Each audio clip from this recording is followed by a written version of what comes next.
Welcome, Bhuman, the healthy snack man. The problem we are trying to solve is a problem in every household. Basically, our food is screwed. All the empty calories, the sugar, the oil, the carbs, the artificial elements that one can't even pronounce. So the brand promise became wicked taste and good ingredients. Yesterday, we just closed a round for the company. You've launched the perfect product, you've launched too late. So I think the quest for improvement is a given for an entrepreneur. Brand building versus performance marketing ads. Brand building by far.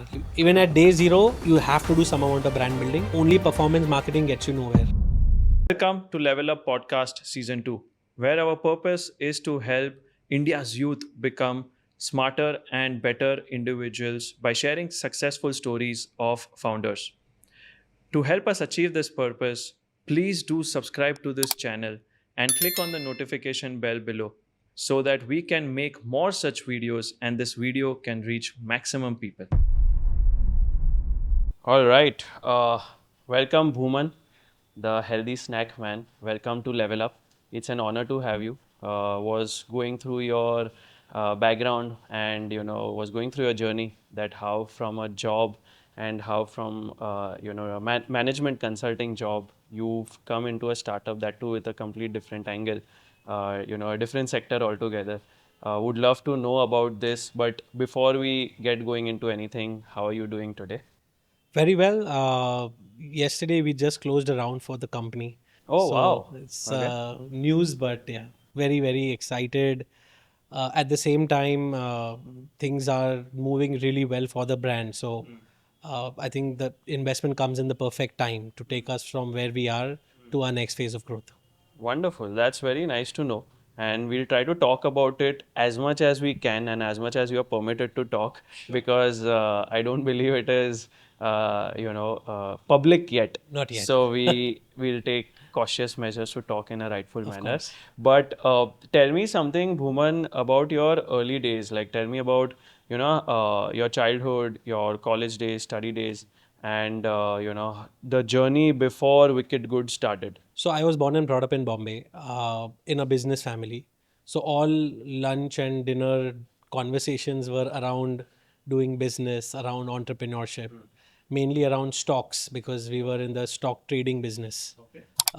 Some amount of real estate and some amount of other stuff. Gujarati family. Gujarati family in Mumbai, so you Mumbai. can imagine how it is, right? Yeah. uh, Even when relatives come over, there is no discussion of anything else other than business. So whether you like it or not as a child, that's something that you'll have to live with. So I think very early on, I figured that that's something that I'd be very keen on doing. In my family, every generation has done a different business. So it's never been a family business that, they've done from one generation to the other. And so whenever someone would ask me, are you going to do what your father or your grandfather have done? And I would say, no, I'll have my own way of doing things. So yeah, I think always wanted to be an entrepreneur, but at the same time was very inclined towards quality education. And the world was changing. The world in our parents and our grandparents' era, especially India, was very different. Today's India is very different. So I was very cognizant that I should get a formal education in whatever my skill sets lie in. In school, I realized I was more of a quant than a poet, and so opted for engineering. Went to BITS Pilani in their Dubai campus. Okay. Was actually a gold medalist there. Wow. Got a CGPA of 9.76 on a scale of 10. Happened all by chance because I tried to get into the IITs. For whatever reason, I didn't make it. I made it to the IIEEs, but then when BITS Pilani came on board, I decided to take it. But because of the base of studying for the IITs, it was sort of a cakewalk in the first and second year. And when things happened, and I mean, I would be the guy who would be sitting in the last row, doing all the fun stuff. But when it comes to studies, suddenly it's number one or two. So I was like, people used to really say, like, I don't know how this happened. The Even rancho. I didn't know how it happened. The rancho of the class. Probably.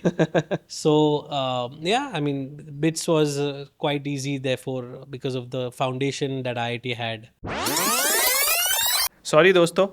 एक minute के लिए मैं आपको break दूंगा because I want to let you know about something very interesting about this institute where we have shot this video. This podcast video is powered by the International School of Finance and Economics, and collaboration with Nagindas Khandwala College and an affiliation of University of Mumbai. ISFE proudly stands for being country's first fintech school, and it boasts of its flagship program B.Sc in Finance and Analytics. ISFE integrates core technology and finance skills to meet the rapidly evolving needs of today's industries. So, if you're a student aspiring finance as your career, then do check the link in the description. I'm sure you'll get some value from this course. Let's get back to the podcast. Tell me something before you continue forward. Were you into stocks also, like your Oh yeah, family? still am. Yeah, yeah, very Okay. heavily. All I right. think it's in a country like India, it's an asset class that everyone should own. Mutual funds aside, I think if you have some knowledge of how stock work, and I learned technical charts under some of the very senior people in the city. And so even today I have a portfolio where I use technical charts to analyze my stocks, and I've made decent money in the last Wow. 2 3 years. That's interesting. I think last 2 3 years have also been a good, positive momentum for the stocks. But yeah, leaving aside the last 2 3 months, but if I were to say cumulatively for the last 3 years, As they've long been as good. you can break the nifty and get a larger return of north or 25 38% IRR, I think you're in the right zone. You're in the right zone. Yeah, absolutely. Okay, please go ahead. Then what happened after Bits Pilani? So after bits, This is what year you're talking about, Bits Pilani? 2006 to 2010 just makes me feel old here now. So yeah, 2006 I started bits. 2010 we passed out. In bits there is something known as practice school. In the last semester they allow you to intern in one of the companies that come on campus, and because I had good The gold scores, medalist. I got a good company, and I interned with them, and then I worked with them. Which was The it? company was called Grundfos. It's the Grown? world's leading pump manufacturer. Grundfos, it means groundwater in Danish language. It's a Danish company and it's the largest pump manufacturer in the world. uh, and what better place to sell them in a country like the UAE? I was managing UAE and Qatar markets as a technical support engineer to begin with, and then I moved to external sales. It's like the Lamborghini of pumps. Uh, Typically, people were going with Asian companies when it came to pumps because they were slightly on the cheaper Cheaper side. side, yeah. However, they weren't as, in terms of quality, weren't as reliable. And when you're doing large infrastructure projects like Burj Khalifa, like some of the other high-rise buildings and infrastructure projects that happen in that part of the world, they were very focused, or the consultants who decided which pump to use in which water facility, they were very specific on the brands they wanted. So therefore it was slightly easy, but still in many cases you would compete with a product which is 1/10 the price. And I think that's when I got a knack of selling something that's premium. And the sales pitch, the entire. How come from an engineer to a sales? Like, what did you learn there? And how that shift happened? So as an engineer, I started as a technical support engineer, but I realized that so when you do technical support engineering, you indirectly also do sales, because you got to go to the site, you got to see what's the specification, and then you got to give your recommendations. And at that time, there's always a comparison as to why you versus someone else. And in some of those conversations, the management thought that I was apt to even do an external sales role. And I took it as a challenge. There was no inhibition. I said, okay, I mean, it's a learning and it's a phase. We'll try and see how it goes. And in the first year, I probably did, in 4 months, I did the year's target. Oh, wow. And so then What they was that gave figure, me if you remember? about a couple of million dirhams. I don't exactly remember, 4 Wow. point some million dirhams. Wow. And then we got an additional responsibility of the Qatar markets as well. So UAE and Qatar was something that I used to manage and work as part of the entire team. Did a lot of infrastructure projects, a lot of So you used driving. to go and close the deals. Go with the and first companies? pitch. When a technical support engineer becomes a sales engineer, it becomes that much easier, right? Because Yeah, because all you know the the back end also you know now. the back end, you know the front end, and you have a way of how to calculate it then and there, which otherwise a salesperson would be heavily reliable on a technical support engineer for the Yeah, data. yeah, yeah.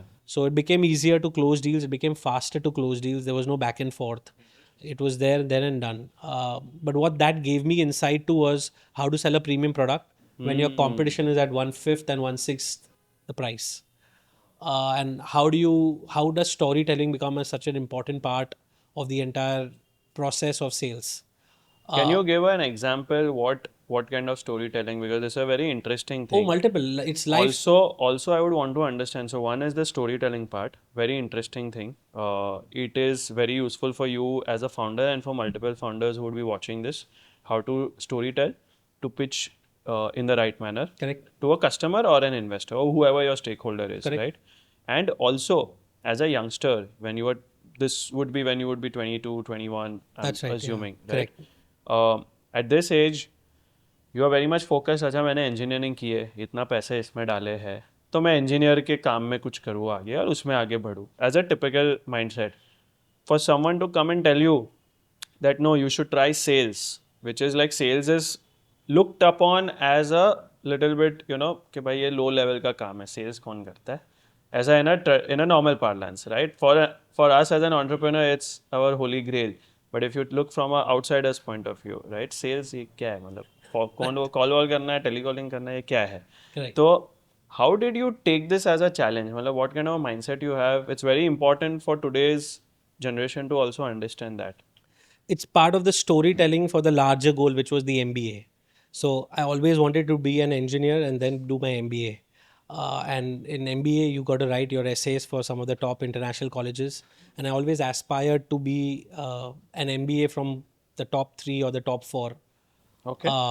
And as part of that process, there is a storytelling even there as to why you made the decisions that you made. A, if you have a family business into stocks, why do engineering? B, if doing engineering, why do sales? C, if doing sales, then why do operations? Because after this, I did operations. Yeah. D, after operations, then why an MBA? And why now?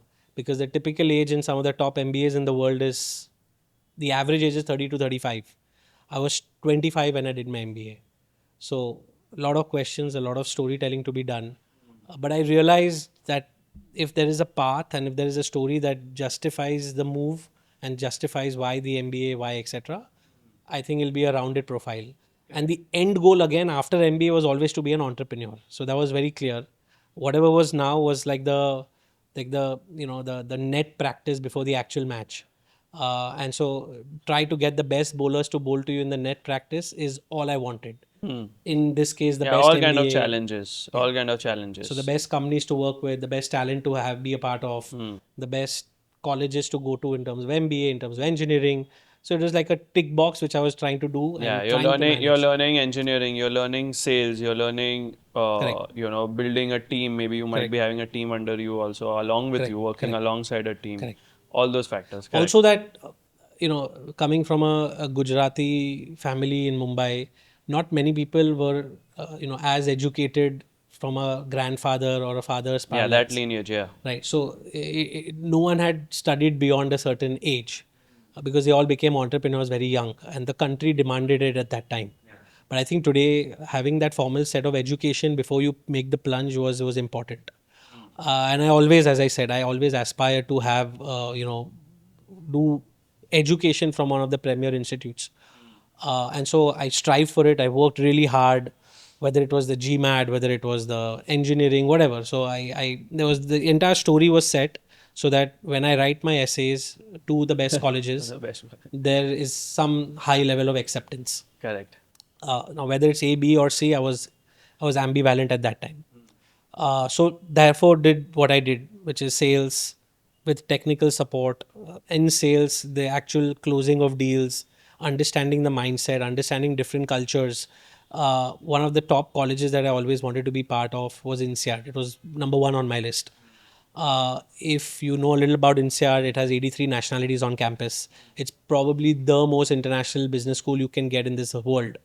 Correct. uh, and they have a certain criteria before they take in, the AdCom has a certain criteria before they take in students. One of which is if there is international exposure very early in the age, either it could be schooling, it could be work ex, it could be etc. Then that gives, addition to your entire profile rather than someone who's born in India, studied in India, worked in India, and then goes to INSEAD. Very rarely will you find such profiles. It's typically born XYZ country, Studied studied in XYZ. XYZ country, worked in XYZ country, now at INSEAD. So it was very important to break that and rather than come back post engineering. And that was one of the reasons why I took BITS Dubai over some of the other Indian colleges. Not that Correct. the Indian colleges were bad or anything. I think they're comparable, So but you had INSEAD in at a your very young age. mind, Very young age. you know, Correct. that you want to. Correct. One of the options would be that. Correct. And I spoke to a lot of people, networking, going to events such as this, lot of conversations which inclined me to 3 or 4 colleges. Obviously, you can't have one college because you can't put all your eggs in one basket. It's a Yeah, very yeah, yeah, risky move. absolutely, So absolutely. when I had a certain 3 or 4 colleges in mind, I tried to understand what each of them value in terms of candidacy. And I tried to make my profile very similar to that so that when I have to actually write the storytelling essays, it becomes a easy, addition to the adcom. Correct. So yeah, long story short, came back, worked in Grundfos as a sales engineer. You were asking about insights and an example. So I can remember one example where uh, the current scenario was that they were taking a product which was 1/10 the price point, and then I had to explain them the life cycle value of the entire product. So CAC LTV, which is like the buzzword for startups today. I think I learned that very early in the game back in 2011, 2012. Maybe different terminologies. Of course, they're in different business, different terminology. So there it was all about life saving costs because in a 10-year time frame, and these infrastructure projects are not a 1 year or a 2 year or a 3 year time frame. They're a 20-year, 30 year. Yeah. They're building a legacy. Yeah, yeah, they're Right? building a legacy. They're Correct. building a legacy. As a massive project. Like, Massive. And tourism. It's all driven around tourism.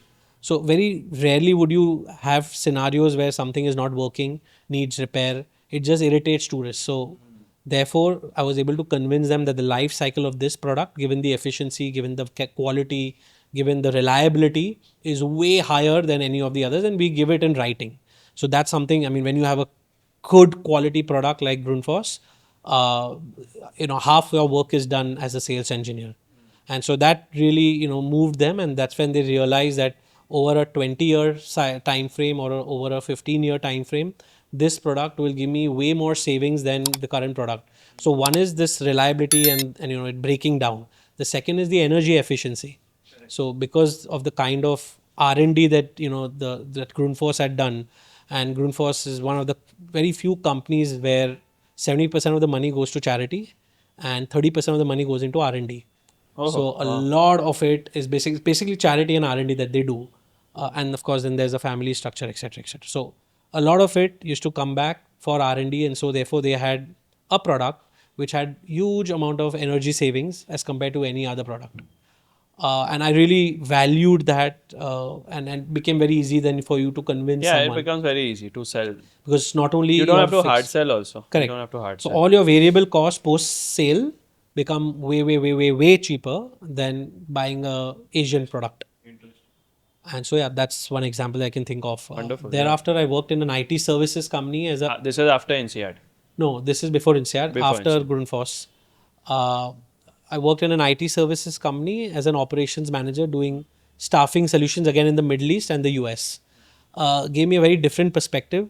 Understood the entire IT services business that Indians are known for in the western part of the world. Yeah. And it's more than just a sweatshop because there's a lot of intellect involved. There's a lot of understanding involved as to what kind of persona, what kind of client, what's the exact requirement, etc., etc.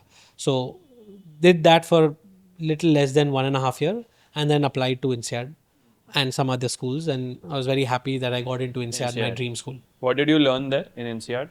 Or what not? I mean, it changed the world. I mean, changed my life completely. One very top learning that you had at INSEAD. So at INSEAD, it's very interesting. You do what a 2 year MBA does, or rather, let me be honest. You do what a 80%. You do 80% of what a 2 year MBA does in a 10-month time frame. So your biggest challenge is time. The biggest learning and inside INSEAD was how to manage time, how to prioritize, and how to eliminate FOMO. Because at any given point, there'll be a party, there'll be a group study, and there'll be multiple other assignments to be done. Now, what will you prioritize on which day so that you try to maximize and balance out your entire life?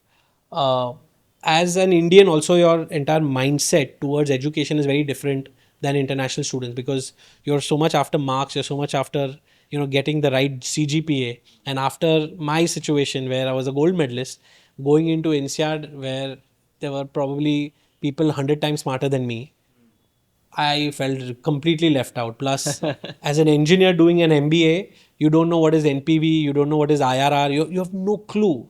And everyone, talks about it as it's a new normal for them, because all of them have either worked in places, and as I said, the average age is 30 to 35. You're this 25-year-old person who has no clue. Yeah. So the first 2-3 months was more like me catching up. And then when I realized that, catching up isn't going to help, it's the networking that counts. I ended up still doing decently well in terms of grades and stuff, but I think that learning of how to manage time still stays, right? Yeah. Because even today as an entrepreneur, and you talk to all of them as a, thing, juggling multiple things and getting to outcomes is something that is the biggest challenge for any entrepreneur. What to do when, how much to do, and when to do. So I think these are things that I learned again while at INSEAD in a very different manner. Wow. And I Wonderful. think cultural learnings were also a lot. I regret now not taking more of the people's behavioral courses at INSEAD, because being a quant, I focus more on the quantitative stuff. But I think if I could have changed some of it, now being an entrepreneur, managing more than 100 people in your team, I think those learnings they far outweigh some of the quant learnings that you had. Yeah, absolutely. So went to INSEAD with the mindset of becoming an entrepreneur. There's a very important statistic: 3 out of 5 INSEAD students start their own company 5 years from graduation.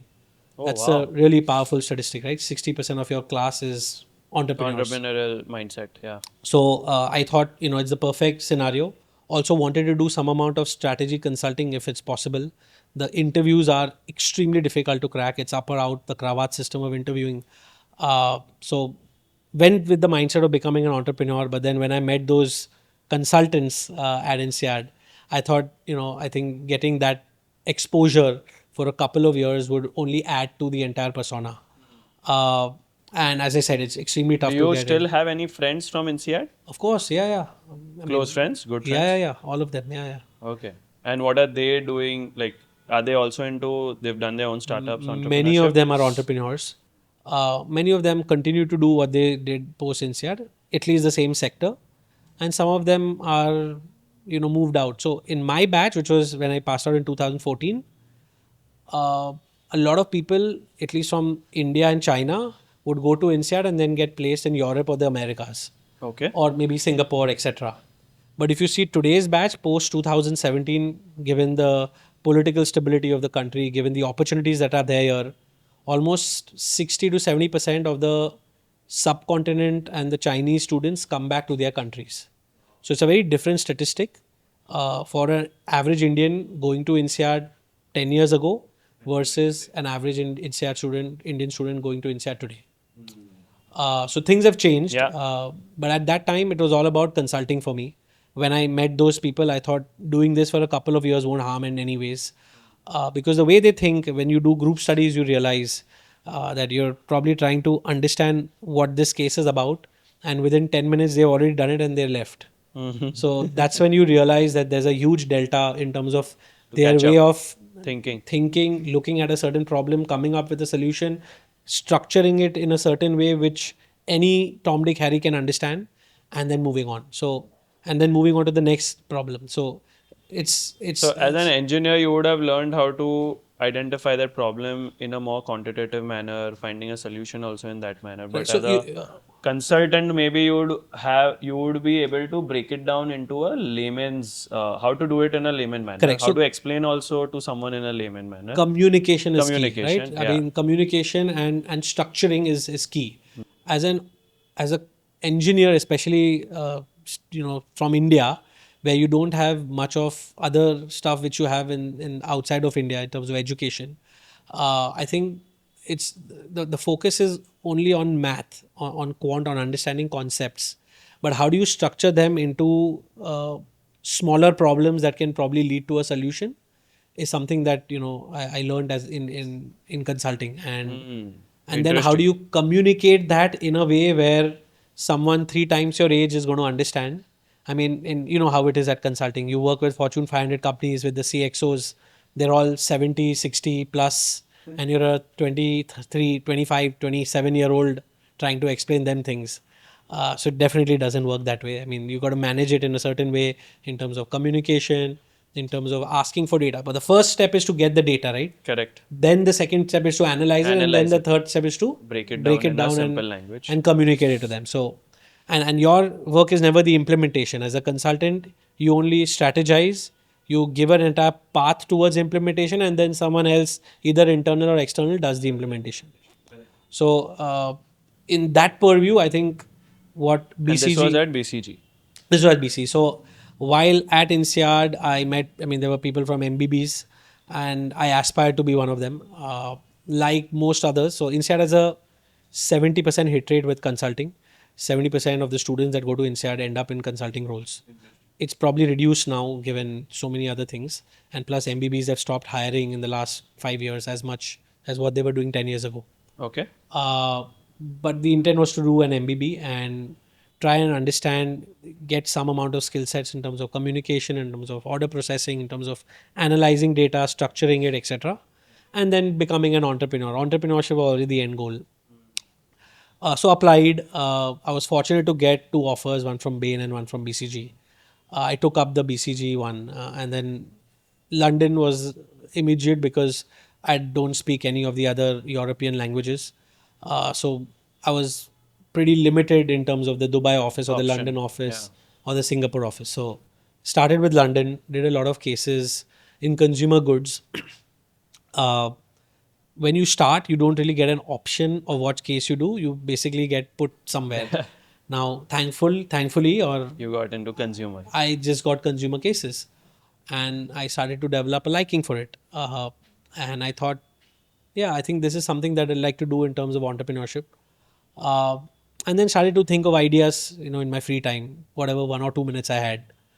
Uh, One fine day, a relative of mine came to London and said, I want to visit the East India Company.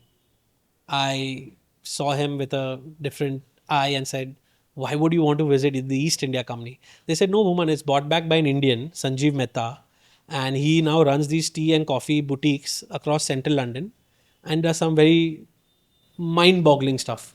And he bought it from the East India Company owners who ruled India for the 100, 200 years.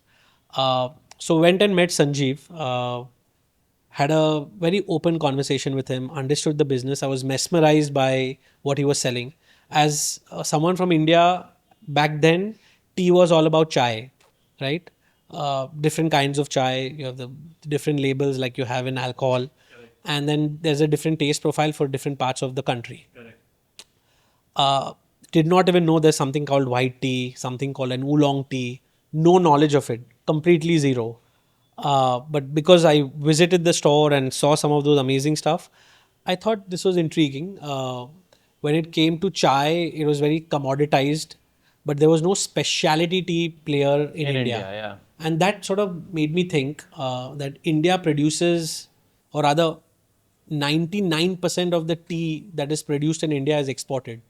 It's the second largest exporter of tea, but unfortunately, there is no consumption of the real tea in India. It's only chai that is consumed. And technically, chai is called CTCT, crush, tear, and curl, because the process in which it's made, it's in terms of grade of tea, it's the lowest grade of tea that's available. There's a white tea, then there's a green tea, then there's an oolong tea, and then there's a black tea. Okay. While you go from white to black, it sort of becomes lower in terms of Lower, health benefits. okay. The antioxidants are maximum in white tea because there's no caffeine. It's decaf almost. Okay. Very less of it. Uh, anyway, so coming back there, I was mesmerized by the experience and thought something like this might work in India because it was chai driven. So since I had zero knowledge, zero family understanding, nothing, I thought I should learn about it. and I got in touch with Jane Pettigrew. Jane was the head of the UK Tea Council. Uh, she was the she won the British Empire Medal for her contribution to teas. So she was So a this is very when you were in London and you were yeah working at BCG. correct. So I So was in your at free B. time, you were doing this kind of a research. Right. So in Christmas there are holidays. There Yeah. are a lot of holidays, and there is this course at the UKT Council, which is a 3 or 4 day course, where they walk you through the entire origin of tea, what tea belonged, where it belonged, Yeah. what So it signified, hmm. and what are the business dynamics of starting up in tea, where are the best teas grown, basically tea 1.0 from scratch to where you want to go.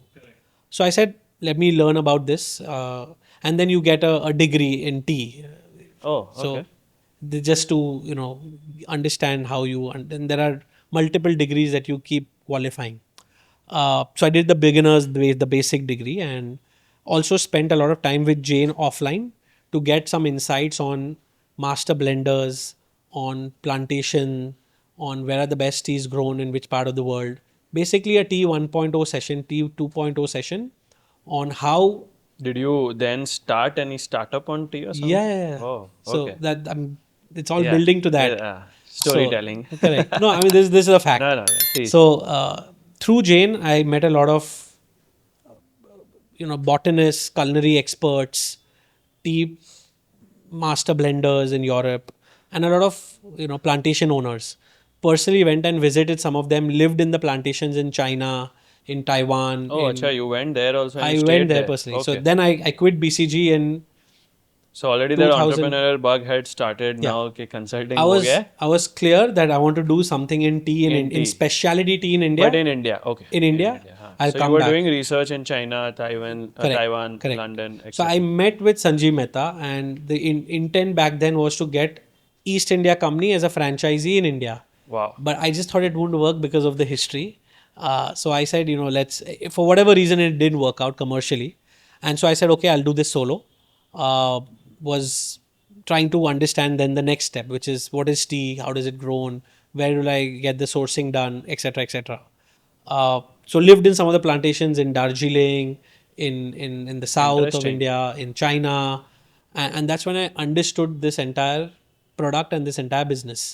Uh, Also met some people in Europe who are culinary experts, botanists, etc. So this research took how many years? Months. It probably Oh, took sorry, how many months?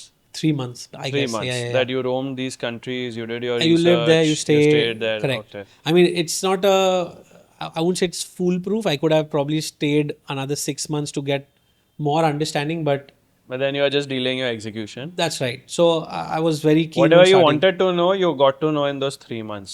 Yeah, I mean, At as least a maximum. starter, how much ever you get is Yeah, less.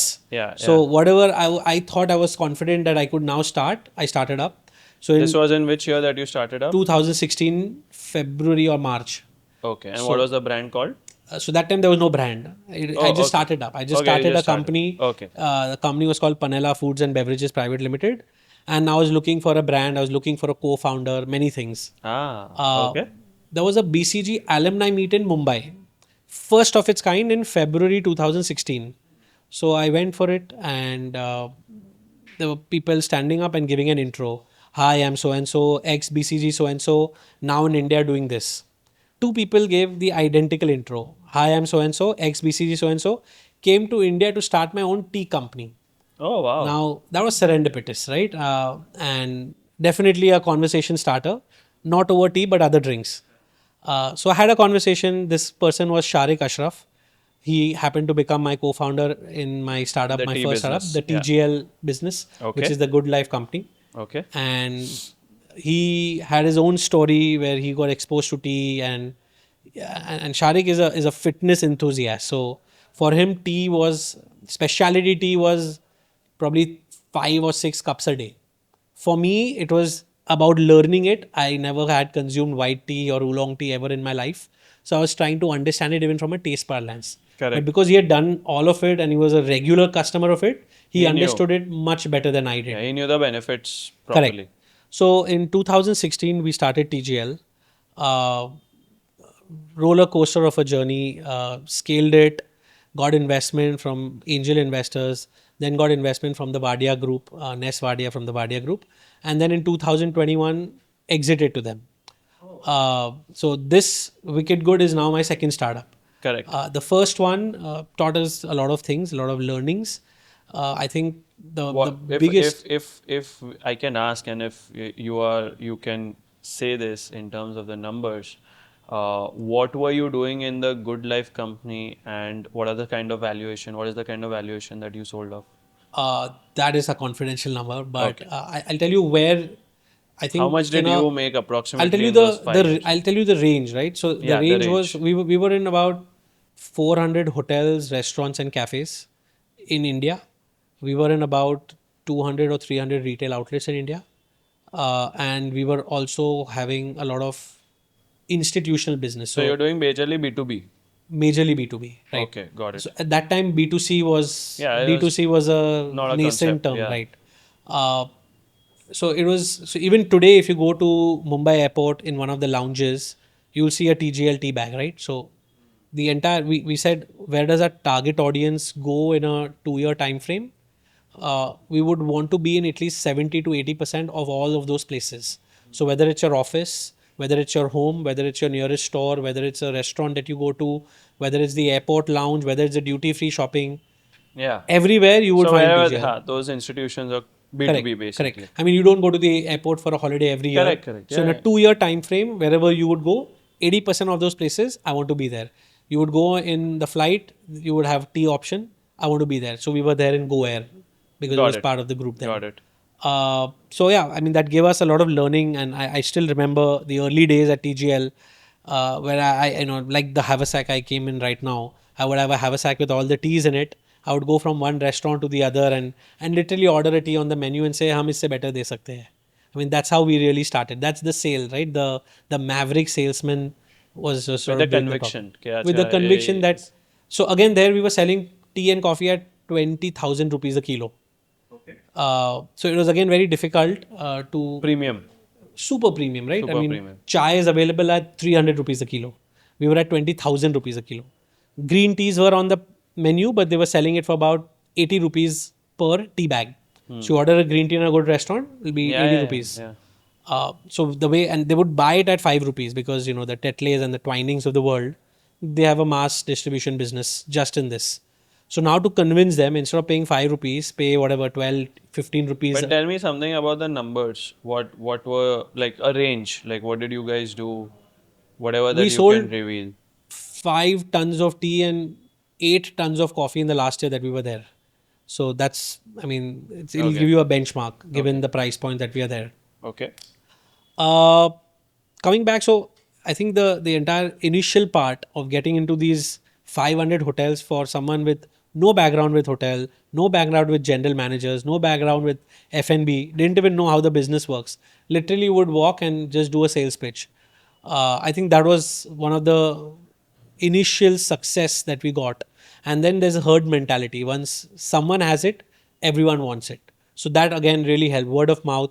And again, it was a super product. Even now you go and you know, there was a tea called Mogo Mogo, which was the best. I think 60% of the company's business came from one SKU. It was a green tea mixed with mango, banana, melon, guava, sunflowers, So passion now flowers. it is still being run by the Vadia Group. Correct, correct. Okay. So it's still very much in business. So you made good amount of money with that exit. Well, no amount of money is good. Yeah. I think it was a learning from all angles, and more than the exit, it was the entire journey. I think that really, you know, at least made us Why did you exit? multiple reasons. I think the business had got to a certain level. The intent was always to do a transfer because they owned a lot of tea and coffee plantations, but not any brands. So they wanted to forward integrate their tea and coffee Oh, business okay. into brand. Bombay Burma Trading Yeah, yeah, yeah. Corporation, many other that they have. So the intent was always to do a way where we'll do a knowledge transfer. We probably could have stayed for another 2 or 3 years, but it happened a little faster. The biggest learning there, I think, again, coming to that lifetime value, etc., etc., was how do you convince someone to buy a product 4 times the cost without affecting their P&L. So they were buying at, as I said, 5 rupees a pack, but we were selling at 15, three times. But they were selling at 80. So the profit per unit was 75. So we said, instead of 80, why do you sell it at 100? Buy it at 15. So the profit will still be 85, more than what you're currently getting. Correct. So that sort of took time, but once they started to see the volumes increase with this kind of product, their profit increase, although their cost was three times, but the But they can profit was three increase, yeah. times Yeah. as well. So that math really added up, and then TGL became a household name, even with certain SKUs like Mogo Mogo, etc. Uh, but that's selling tea, coffee at 20,000 rupees a kilo, so luxury, premium, etc. With Wicked Good, we're selling pasta, noodles, and chips at 300, 400 rupees a kilo. So very different target audience, very different brand positioning. Little more affordable mass kind of a thing. Right. So again, a thesis here. BCG did this entire study. They classified the Indian population basis income profiles, where they had the next billion, they had aspirational, they had elite, and then they had affluent. Basis the amount a household earns. So 50,000 or lower would be the next billion. Household income monthly 50,000 or lower Correct. would be the next. So it would be the next billion as they classified it. Then there would be aspirational, then there would be elite, and then affluent. Aspirational is from 50,000 to Probably I'll have to see the exact numbers, but 50,000 plus was the maybe 80, 85,000 aspiration. or 1 Probably. lakh. Okay. And then after that was elite and affluent. So the aspirational segment was the one that was growing the fastest over the next 10 years. This is back in 2017, 2018, when this study was done. So to build an aspirational brand stood out, or a brand for the elite and affluent, because that was doubling. This was growing the fastest. The next billion was shrinking. Yeah. So building an aspirational brand became core. So even when we started the second brand, before we had Wicked Good as a concept, because we were so, or rather because consumer is something that I understand well, or that's the only thing I understand. I thought I should stick to that part. In terms of categories, I'll tell you about we went about it. But the core again was COVID. We were in the middle of COVID, in the middle of the lockdowns, and there was a general tailwind in the entire consumer segment with health and wellness. I mean, set aside the demographic profile of the country, set aside the mind shift in terms of health and wellness, set aside many other factors. COVID gave a natural tailwind to brands that were in the health and wellness and the immunity segment. So whatever I wanted to build had to be the future of food and beverage in this country, where health would be at the core. At the core. The problem we are trying to solve is the problem in every household. Basically, our food is screwed. All the empty calories, the sugar, the oil, the carbs, the artificial elements that one can't even pronounce made me think twice before consuming them, let alone my family. And when I realized I wasn't alone, I thought I should change it. Take any consumer packaged food today, I think it's filled with maida, oil, sugar, and chemicals. I think our families definitely deserve better. Which then brought me to the mission statement of the brand, which is to unjunk India one kitchen at a time. So the brand promise became wicked taste and good ingredients. Anything that lies at the confluence of the two, we'd like to enter in terms of categories. Now, wicked as a word is not negative connotation for today's Gen Z. Because how was the party last night? Oh, it was wicked. That means it was overtly good. Ah. So that lingo, the fun element in it, and wicked good is an oxymoron, right? You're trying to bring two extreme worlds together using a transformational lens, where we've tried to transform wicked indulgent junk into good nourishing meals prepared by mothers. So the problem that we are solving is a problem in every household, including mine. I have a 1 year old and a 3 year old. My wife and the 3 year old keep quarreling on what to eat and what not to. Kids end up dictating consumer behavior, mothers end up domesticating junk. So, if there is a way to bridge this gap, to give or rather to have a product that is the junk, but in a form which is healthy and made by ingredients known to mothers, I think you're solving a real life problem. So, that became the entire. I still remember the first pitch deck which I sent investors. It didn't have a brand name. So, it was guilt free eating. So that became the core of what we wanted to build. And then when we got some professionals, I was very thankful and very fortunate to have the right set of advisors at day zero. Whether it was Rinka Banerjee, who spent 18 years at Unilever, her latest role was the R&D director for the entire South Asia business for the foods division. So I couldn't think of anyone better than her to help us with our R&D portfolio. So she came on board. We gave her some advisory shares. She came on board as an advisor. And then we had Ashwini Deshpande, who's the founder of Elephant Design. Elephant Design is Asia's largest design agency, 35-year-old today. Built iconic brands such as Epigamia, Licious, Paperboat, So Tata to do the Soulful. branding, the designing, the The brand logo, name, the etc. nomenclature, the logo, the design, everything. If you see some of our packs, the No, they're very cool, colors, cool packs correct. and very funky in a manner which resonates with today's Gen Z or today's And it audience. breaks the Yeah, stereotypical look of the yeah, category. yeah. So if you look at the noodle category, it's probably orange, yellow, red. Here you have multiple colors and suddenly something really fun and fluorescent colors like my t-shirt, right? Yeah. So this is actually the curry noodles. If you see it, it's exactly the same colors. Uh, so basically just try So this to was started when Wicked Goods in 2021. 2021. Immediately after you About 6 months later, we were doing the R&D and the groundwork, research and all and that. then we Okay. started this. And I think All right. So, Bhuman, tell me about the business model of Wicked Good. So, how do you guys sell? You explained your target customer that it is that aspirational class whose earnings probably 50,000 to 1 month household income, right? Monthly income. So, tell me what kind of products you guys have. How do you sell it? How do you reach out to this audience? Tell me something about that. so. I think understanding which categories we want to enter was the core of what we wanted to build initially. Guilt-free eating was the overarching concept. Moms as advocates was the target audience because when it comes to kids, you don't think twice before spending Spending. that additional money. Correct. So premiumization of an unbranded commodity became something that we wanted to get into. Okay. We literally locked ourselves in a room with some of our advisors, and because we had some of them who have built brands from scratch multiple times in the past, it became a little easier. We looked at parameters such as market size, growth rate, net operating margin, penetration, online, offline, AOV, because at that time it was a COVID brand, so online was the only way to sell. So having a high AOV product only made sense in terms of commercial profitability. Hmm. So, basis this understanding, we went from an elimination methodology where we looked at the world of categories, looked at these parameters, broke down some of these categories. As much as I'd love to change the world, there are limitations from a manufacturing perspective, from an ingredient perspective that eliminated certain categories. For example, we looked at sugar free, preservative free ketchup. Okay. But to build it, we required a capex of $500,000. Couldn't spend that kind of money at day zero. Wanted to be capex light.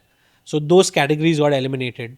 At the end of it, I think the two biggest learnings was the two primary drivers of consumption in India still at large remain taste and price. You may be supremely healthy, but if the taste and price is not at par or better or favorable as compared to some of the rank one brands, you're not going to scale beyond a point. Correct. So whatever we built, the taste and the price had to be at the core. Yes, health can be a discovery if someone has bought the product, like the taste, that like the price point, and say, "Oh, ये healthy bhi hai," and then they buy it the second time because it's also healthy. That there are certain buyers for those things, Okay. but the taste and price had to be core. That's the first thing That's the which first thing. someone will look at. Primary drivers of consumption in India. Correct. Basis that, we were left with about 6 or 7 categories. Couldn't start with all of them at day zero. So started with pasta because the AOE was the highest. Uh, the product we launched the company with, we've discontinued. So we've also pivoted and learned through the journey. The ideology we go with at Wicked Good is if you've launched the perfect product, you've launched too late. So I think the quest for improvement is a given for an entrepreneur. Every batch run that you do has to be better than the earlier one. So we've learned through our entire journey. The biggest insight. So when we launched the product, a pasta, it was a gluten-free pasta made with chickpea, brown rice, and red lentil. Okay. There was no wheat in it at all. As much as I can still swear by the product when it comes to Quality. quality, health, etc., etc., it did not scale beyond a point because the insight we got is the average Indian makes pasta in a cooker. So not many people actually know how to cook pasta. I'm talking about the average aspirational Indian in tier 2, 3 cities, some even in tier 1 cities. So they would break a spaghetti before cooking it. They would do stuff. So to change that would take a lot of capital, a lot of time, a lot of investment, and a lot of Awareness and awareness education. building Yeah. creation. So instead of that, we tweaked the recipe, we changed, we pivoted, and we launched a pasta with some amount of durum wheat semolina, so that there is some wheat. At the same time, there's also the good stuff. So, again, through the journey, we've made multiple such iterations and try to make a product which is world class. So, pasta, noodles, and chips became three categories that we wanted to launch. We started with pasta. I think the first sale happened in November 21. 1 year later, November 22, we launched noodles. And 1 year later, December First 20, month, how much revenue you made when you launched, if you probably a few remember? lakhs, like 3 lakhs or maybe. That's pretty good, but immediately in the first year, if you were to say in a COVID period, So it probably was COVID online. was dying and it was Correct. on the verge of getting Correct. over, but still, I mean, Correct. rebounding from there, Yeah, making yeah. 3-4 lakhs, not bad. No, it was decent Yeah, start. it was decent. And it was 3 lakhs of gluten-free pasta. So Yeah, had it been normal pasta, it probably would have been more. yeah. But anyway, so we started this, we pivoted. 1 year later, we started noodles in November 22, and then a year later, in December 23, I think December 23 we started chips. So today the product portfolio is pasta noodle chips, and then Okay. instead of adding more, we've gone deeper in the category and we've launched cup noodles. So noodles the pack form, and now noodles the cup form. So the feature of all your products are I'll come to gluten-free, it. oil-free. No, they're not. None of them are gluten free. Acha, none of So them are that is what we gluten-free. started with. That's the learning that I got. That Okay. no one values, no one gives you extra marks for health. Taste and price are at the core of whatever you do in India. Okay. Health is a discovery. So there should be additional health, but only if it is valued by the Indian consumer. If you are giving health attributes that is not valued by your target audience, it is not going to scale beyond a point, even if it is way healthier than what's available. So that was a learning. Uh, I think post the launch, there were many things, right? Price points, where to sell, which platform to sell. Because it was COVID, it was only online to begin with, so that was easy. Had you raised any round in Yeah, the yeah. initial time of the We launch or we something? we raised a pre-seed round before we started selling. Okay. That was led by Titan Capital and saw participation from Aman of Boat, Samir of Boat, Amit from Lenskart. That time you were aired on Shark Tank, No, or you were this aired. is pre-Shark Tank. Okay. This is 2021. Shark Tank, I think, happened in 2023. So this is pre-Shark Tank. Through connects, somewhere we got connected to the boat founders, and they liked what we were building, so they invested. There was Gaurav Ahuja from Chris Capital. There was Archana uh, from Point One Capital. Multiple investors. We did the first round. It was a small round, 2.5 crore, I think, is what we raised, and we diluted some amount so that we can at least get this product to speed. Then we did a seed round. So we've raised in totality about 4 rounds so far, about 18 crore raised. We also have Shilpa Shetty on board as an investor and an ambassador. So that also I'll talk a little Yeah, about I it would in like the to know later about that conversation. also. Yeah. But yeah, So coming back to that start point, right, where once we had the pasta, we launched it. How we are different, I think building a differentiated product was again core to success in categories which are brand insensitive. Now it's like shoe polish. Do people really bother about the brand of shoe polish they have? Not so much. There might be people who really care, nothing against them, but very few people do actually yeah, really very few bother, audience. Yeah. because it's a brand insensitive category. So is pasta, because when you add the sauce to the pasta, it overpowers the taste. So then pasta is just about the texture and the mouthfeel. As long Correct. as you can achieve that, and if it can have health benefits without any change in price, then I think you've hit the sweet spot. So that exactly became what we wanted to do with the pasta category. Coming to the price, if I were to take any other, pasta, regular pasta, if I have to buy from a I'll come to normal it. store, Yes, yeah. So what is that price and what do we sell at? correct. So the first, let's talk about the ingredients, then I'll talk about price, and I'll talk about the differentiation. So if you compare us with, let's say, a Barilla or any of the Indian counterparts, Barilla is 100% durum wheat semolina. Some of the Indian counterparts are 100% maida. Our product is a multi-grain mixture of durum wheat semolina, chickpea, brown rice, red lentils, tapioca starch, and some other ingredients. All of which are much higher in protein and fiber as compared to the incumbents. In fact, it's 2 times the fiber, 2.5 times the fiber. Now, when it comes to price, and because of the ingredients, you really don't feel bloated after you typically do, after you normally do after having a typical pasta. So, both of these points really helped us. In terms of price point, Barilla is at 650 rupees a kg, 600 rupees a kg. Some of the Indian counterparts are at 200, 250 rupees a kg. Although our MRP is 550 rupees a kg, we end up selling at 250 to 300 rupees a kg. Now, why the disparity in MRP and selling price? I'll come to it when I talk about Reliance and DMart, etc. So the MRPs were sort of jacked up in a way so that we can sell in some of these places like Yeah, the DMart, margins. Reliance, so that we make some money when we sell it, of course. even at a 50% discount. So the average selling price, Barilla and stuff very seldomly do discount, but they do. But the average selling price comparison, we were at par with some of the Indian brands. Maybe a slightly 20%, 30% premium, but that's about it. Yeah, but you're getting way better quality products. Way better quality and way better ingredients, right? Because you're getting lentil, you're Yeah, of getting course. chickpea, etc., etc. So the protein and fiber is also higher. Yeah. So that became pasta. In terms of noodles, it was a little more differentiated. Not sure if you know this, but each and every noodle brand out there in the market is deep fried. If you see the back of pack, the first ingredient will be maida. The second ingredient will be edible vegetable oil, palmolene, palm oil, etc. So you're talking about Maggi noodles or something like that? All of them. Not only singularly Maggi. Any brand of noodles in the market, any brand of instant noodles in the market is deep fried with palm oil. Okay, got it. So it's basically maida and palm oil that you're consuming. Now, I'm not going to spend time talking about the ill effects of it because there is enough material out there online to show it. In fact, the food farmer does a better job than me in highlighting these things. And he even highlighted that the same company, Nestle, the same company, Unilever, in countries outside of India won't use palm oil in the products like chips, but the same product in India will have palm oil. I don't know why we're getting second grade treatment, but that is the truth. That is a fact.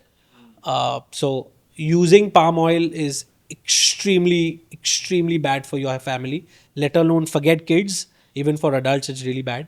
So as much as you can avoid palm oil, it's better. It's better. Same thing with maida. As much as you can avoid it, it's better for kids, adults, everyone. And all of the products out there in the market are filled with maida and palm oil. And if you look at the seasoning, MSG. So I think these are things that we wanted to avoid. These are things that we wanted to try and, if there is a way to eliminate maida, to eliminate palm oil, and to eliminate the harmful chemicals that come in the seasoning, that's what we wanted to stand for in WickedGud. So then we made our instant noodles with a SCAD technology, steaming, convection, air drying. So not a drop of oil is used in the entire manufacturing process, resulting in the saturated fat to be 96% lower as compared to incumbents. So that became the USP.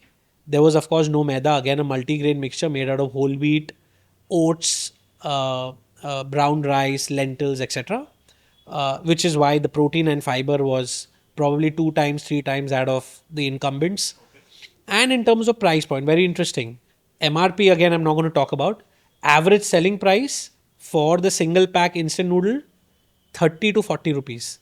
Normal Maggi is at 14 rupees a pack. Maggi atta and oats is at 28 and 30 rupees a pack respectively. So you get our product at the same price as a Maggi atta, Maggi oats, but without a drop of oil, without any maida, without any harmful chemicals.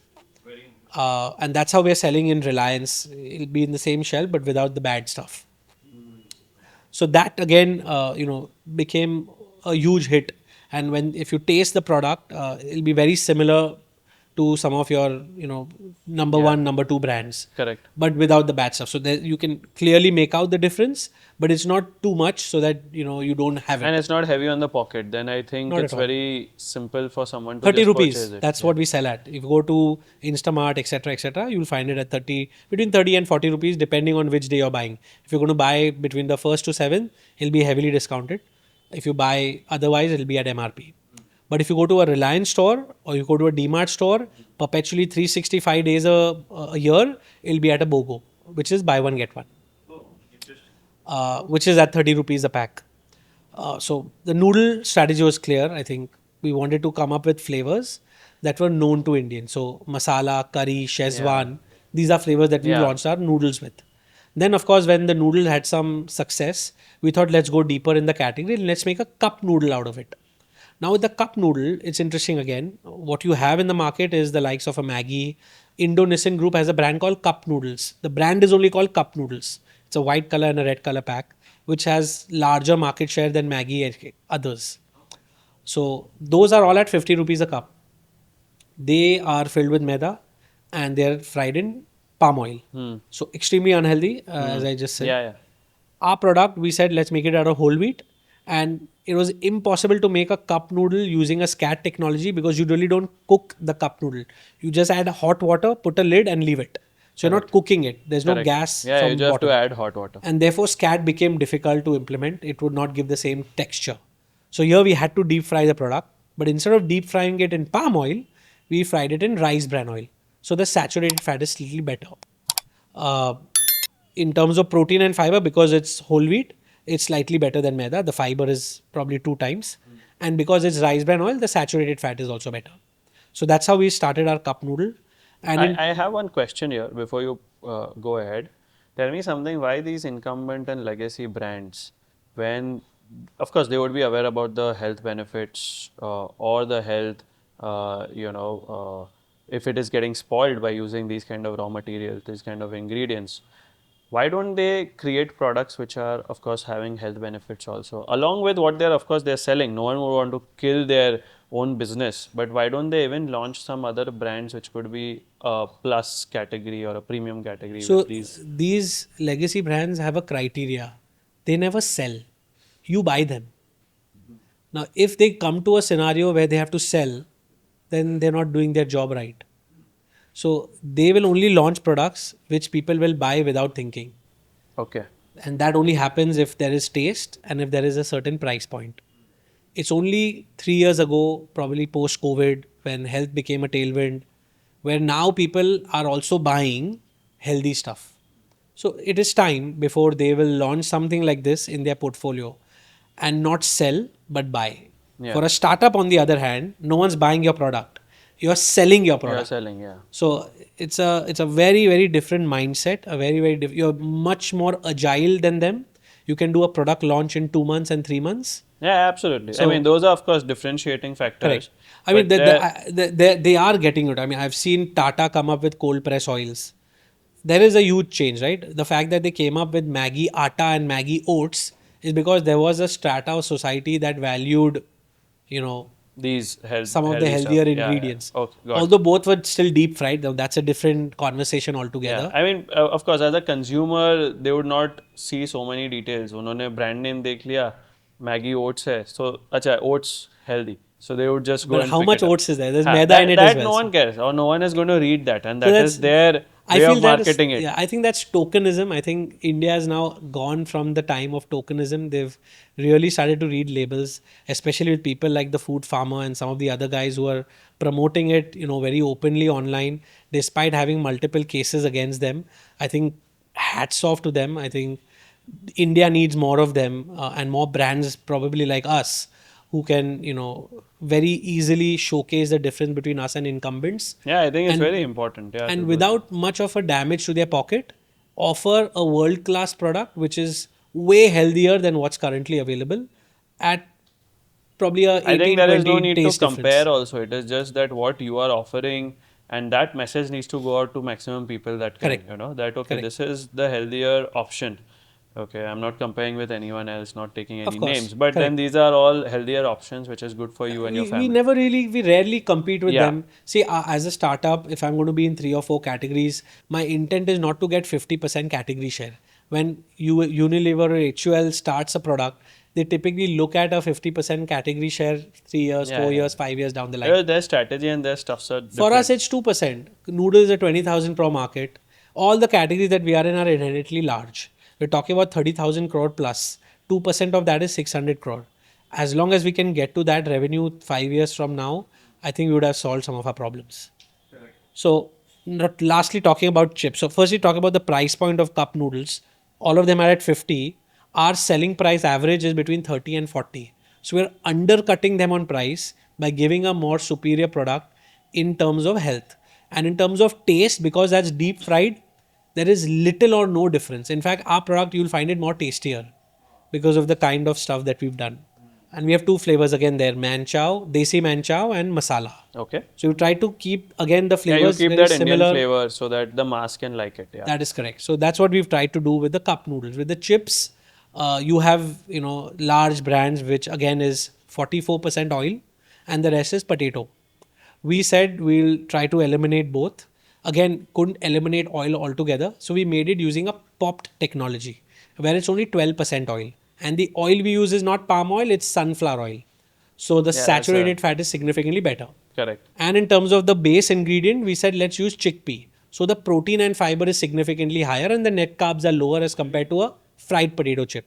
So we have a chickpea pop chip. Again, we don't market it that way. We market it as a chip so that consumers don't get alienated, because the mindset is अगर ये healthy है, expensive होगा, मेरे लिए नहीं है. So the way to market it is supremely tasty at a price point not too much, and by the way, it's also healthy.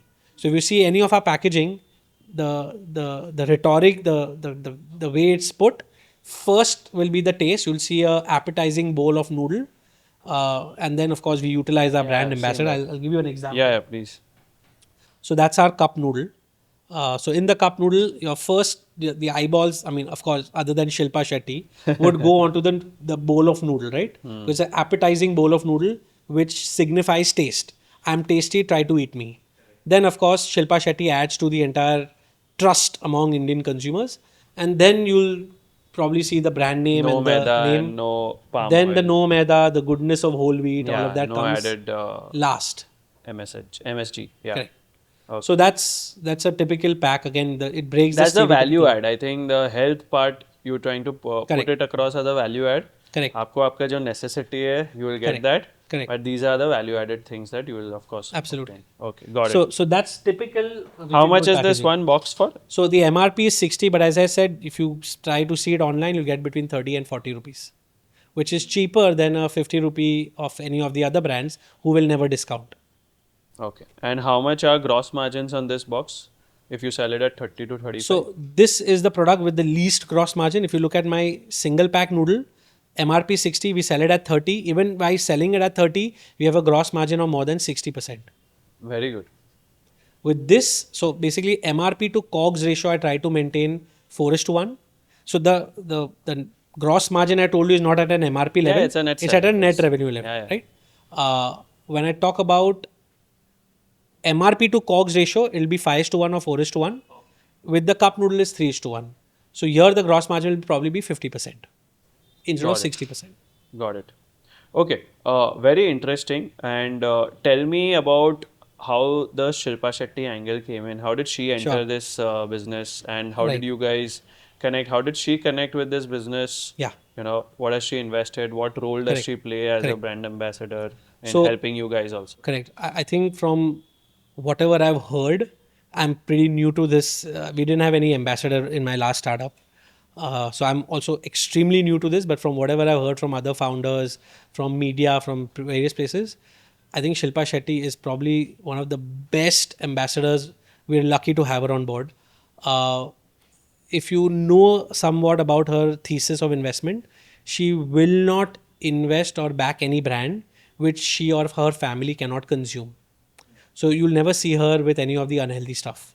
She is an embodiment of health and fitness in this country, whether it is yoga with Baba Ramdev, whether it is her physique, her Instagram videos on not only yoga, Pilates, many other health stuff, Mama Earth with Ghazal or her Aladdin. Mama Earth, and she's a Investment. mother of two very young Yeah, yeah, kids. yeah. So she checked all the boxes that we as a brand stand for today. Now, she was a consumer and we didn't know it.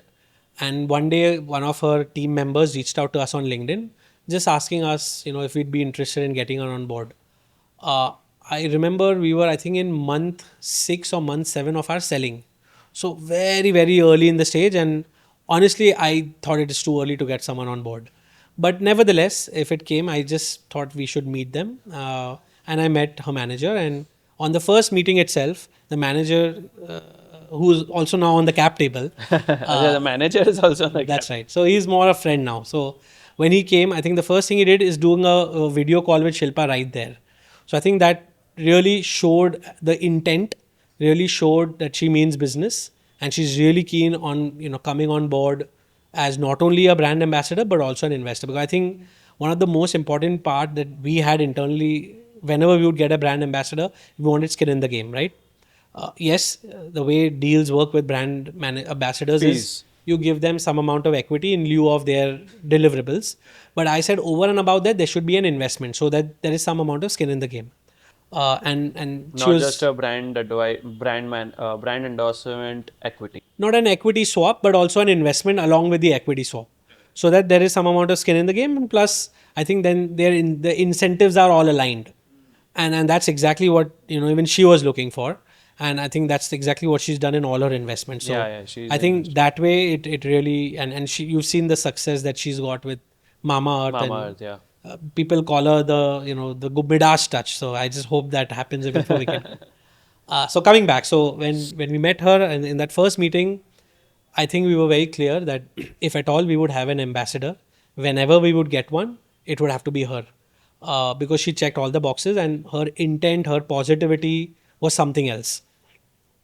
So then we started engagement, and another common was Mama Earth, right? Because Titan Capital was one of the first investors in Mama Earth, Oh, okay. and she and her manager knew Titan really well. So then Kunal and Bipin, who was then at Titan, reached out and said, "Ye deal kar do. You're not going to get it better than this, and please don't say no. Let's just do it." So I took everything in positive faith, and we went ahead. We did the deal, and I think one of the best decisions, other than Shark Tank, to have happened to this company is having her on board. How much did she invest? Overall, it was about 2.25 crore. Equity swap plus Plus cash the. investment. Okay, got it. Uh, and typically, again, so this is something that I've learned through the journey. We also have Bunty Sajde and Binoy Khimji on the cap table, and Cornerstone Sport LLP on the cap table. Now, Cornerstone is a talent management organization. So, in my very few conversations and early conversations with Bunty, he said, don't make the mistake of just creating vanilla content with your brand ambassador. Also, try to utilize them to create deals or to create some amount of awareness in the market, uh, not through content but through other means. So there is some amount of ROI that can be justified. Now I'll come to it, how, what we did, why we did. Now that was news to me. I never knew something like that happens. Like in lieu of sort of paying a listing fee or getting in, you can utilize them to cut a ribbon in a store opening. You can utilize public appearances and make them in a meaningful manner so that you get some amount of coverage for the brand, which otherwise would be a typical cash fee that you'd have to pay them, or you'd have to wait in the line for 3 years Yeah, but now before she's they a get you in. investor plus brand ambassador. She can do this properly without They can do charging it. any new fee or No, anything. so there is a fee for everything. If she were to go to any store and do a store opening, if she were to make a public appearance with the management of that company on a roundtable conference talking about health, there would be a fee involved. In lieu of that fee, we get some of our work done. So we've utilized her in a very Strategic manner. innovative manner, which not many others have done. Because typically, when it's a brand ambassador, it's about Instagram content, it's about how many reels, how many posts, how many shoots Or you TV probably commercials, get yeah. uh, You a shoot couple one of TV, days yeah. You shoot with one, two her. TV commercials, and Correct. yeah. But see, all of that is expensive, right? It's expense. You do one shoot, straight away 15, 20, 25, 30 lakh is just gone, uh, along with all the other costs. So, and if you create content, to disseminate the content, you should probably spend 3 times. So if you spend 20, 30 lakh in creating the content, you probably will have to spend more than a crore through the entire content. Tell me something. What, apart from this branding, marketing, and her, of course, her popularity and the face that she brings, What other kind of business acumen or value add has she brought till date? Or, Oh, I mean, there's a lot of other stuff as well, right? I mean, when she the walks, non-marketing, the non-PR side, okay? yeah, I mean, The business angle more.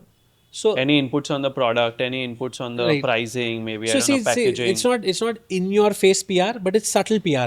Yeah. She's going to the airport and she has a wicked good chips in her hand or a cup noodle in her hand. She's not marketing it. She would have consumed anything in any case. But the fact that it's there, it's a very subtle way of showcasing. If you're doing, she's been invited to do some event with, let's say, Ink 42 or Your Story. In one of the questions, very subtly, she'll mention Wicked Good, that why she invested in it, what is the thesis, etc.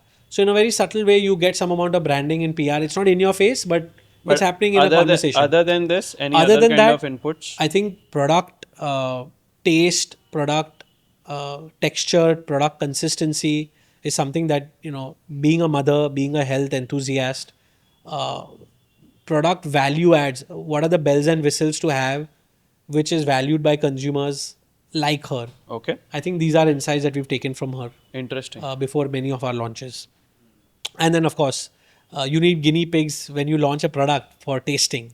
So the first guinea Yeah, pigs yeah, are of your course, investors. investors. Yeah, yeah, yeah, of So you course. go to all of them and you get some feedback from them. Tell me, I would want to understand this one investor angle, but before that, tell me some very interesting consumer story that has happened with you over the last 2 years, which had probably opened your eyes, and you had not imagined कि अच्छा ये ऐसा भी हो सकता है या ऐसा भी कर सकते हैं consumer लोग. I think So tell me something, a very interesting honestly step. don't have one, but every third or fourth day, we get inbound emails, we get inbound on Instagram, or I personally get on LinkedIn that, your product has changed our life because we had, we have kids at home and they were consuming a certain product.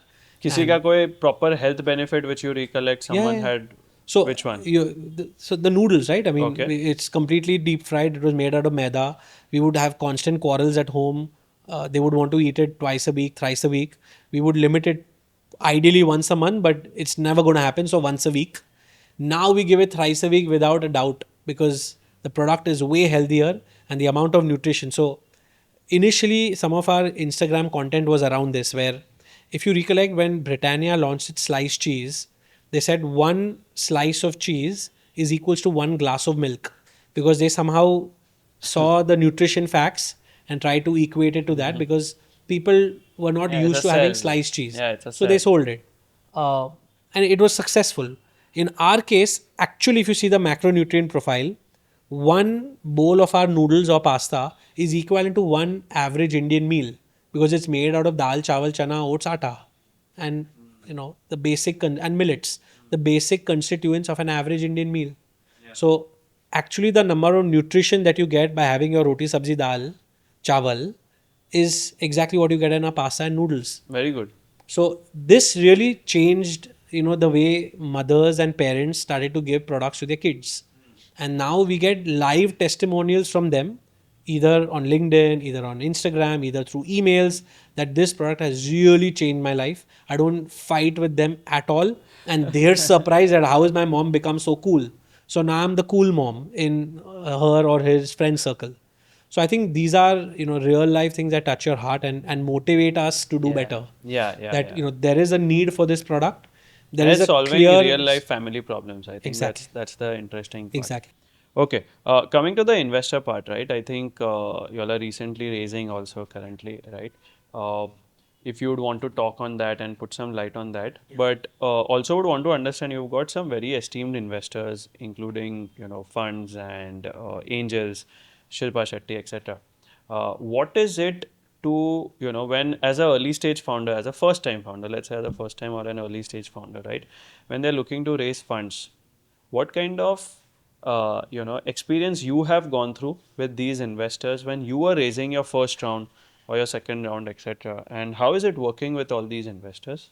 So look, whether it's the first round or the second round or any round, I think the common theme is the story. The storytelling has to be extremely clear, extremely crisp in the head, Very good. especially for the founder. Who's your buyer persona? What does your brand stand for through the life cycle of the product? How does your product translate into the need of your target audience? I think these are basic questions that you need to know very clearly in the head. So the problem solving statement has to be very, very, very core. Then of course your team. No company is built by a founder. You will at least early stage, fine, it's just the founder, but once you start going for growth rounds, it will be founder plus team. So I think imbibe culture of entrepreneurial nature within the team very early in the stage. Frugality is very important. Experience, the right kind of experience coupled with the hunger to do more is very important. So when even I interview people, I don't really look at much experience as long as there is hunger. I think hunger far outweighs any experience that, I mean, for Yeah, most yeah, of roles, course, for but there many are some roles. roles where even experience matters, like Correct. R Senior and D. position, senior roles, Correct, of course, you correct. need the experience. So I think it's more of the storytelling approach, and whether it's investor A, B, or C, I think all of them are looking for the same thing. If you can convince them how they're going to make money out of this, where the market is going, what their entry point is, what their exit point would be, and how will this product translate into that entry and exit, and how you as a founder are perfectly equipped to build this company and get them an exit X years from now. As long as you can answer all of these questions in a 15, 20 slides, I think you hit the sweet spot. Any challenges you faced in your fundraising? Any of the rounds? 100%, all of the rounds. I Okay. mean, no fundraise happens in a day. Hmm. The But current because fund. you had experience in the first startup of So it raising some becomes capital, easier. Let me tell you. So huh. because of TGL, a lot of people already knew Yeah, us. you had some recognition in the investor circuit. Correct. A lot of people already Yeah. knew us. They are already seen what we've built. Yeah, they've seen an There was exit. You say knowledge. that founders can get an exit also Correct. stuff.